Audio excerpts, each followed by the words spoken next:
SGX Nifty suggesting that after yesterday's good close that we had, we could see another 100 points to kickstart trade. So that'll be pretty interesting and pretty good as well for the bulls. But let's get chatting about a couple of stocks. Dipan Mehta, director at Elixir Equities, joins us. Hi, Dipan. Morning.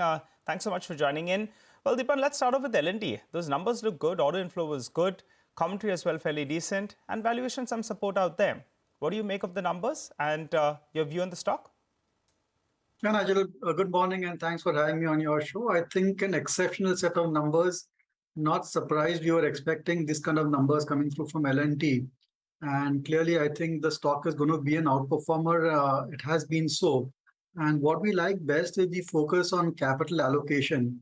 They are gradually getting out of capital intensive projects like road and metro and focusing on their core businesses of engineering construction. And of course, they have great deal of value in their subsidiaries as well. So I think it's all gears, all going for L&T.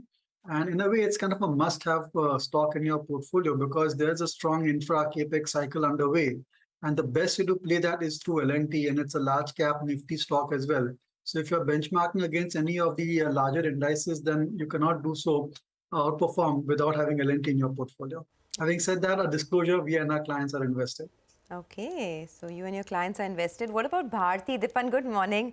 Very good numbers coming through, right? But the stock has also had a decent run. I mean, it's gone from 650 all the way to 820 in less than 3 months. You see more upsides here? Good morning, Sonia. I think it will be a market performer. And I think that the company is lagging in terms of increasing its ARPUs. We were expecting more aggressive tariff hikes, and that has not come through. And debt also is gradually creeping up, and they've got investments to be made on the 5G side as well. So while the underlying fundamentals are good, they are not, as per our expectations in terms of, the kind of momentum which should be there in the top line and bottom line. Optically, the numbers are good, but unless they go in for tariff hikes or higher ARPUs through 5G or value-added services, at some point of time, maybe 2-3 quarters down the line, you may end up seeing a slowdown or stagnancy in earnings. So that's something to look out for in Bharti Airtel. But let's just wait and watch how it plays out. It's a kind of a well-discovered stock. And at best, you can expect it to at least perform in line with the sensex and nifty. Dipan, hi, good morning. Prashant here. I have 3 stocks for you. I mean, pick and choose. One is Nykaa, which fell below 1,000 rupees. That was the best considered new age company to make it to the markets. There was great demand at the time of the IPO, but it halved. Yesterday, we saw a very large move higher, some 17%. The other one is Bandhan Bank, which is now back at, closer to 200 than to 300. And then there is Gland Pharma, which continues to sink. So Nykaa, Bandhan and Gland. Go on. Yeah, we track all 3, Prashant, and my 2 bit on each of them. Nykaa is really a long-term story, and if you start to value it based on price to earning, price to book, then you're going to be disappointed. But you have to have faith that the management will eventually turn out super profits 3 to 5 years down the line. I know competition is creeping in, but they have some competitive advantage over there, having a first mover situation. So generally, we are remaining invested in Nykaa. The time to sell, I think, is gone. The second is Bandhan Bank. Not that completely convinced about the lending practices of Bandhan Bank. It's a great bank when it's a fair weather type of situation for the entire banking industry.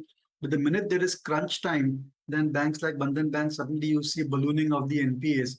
And that's the reason why we are seeing such low price to earning, price to book for Bandhan Bank. It was a fancied stock, but no longer because of the kind of NPAs which came up in the last 2-3 years or so.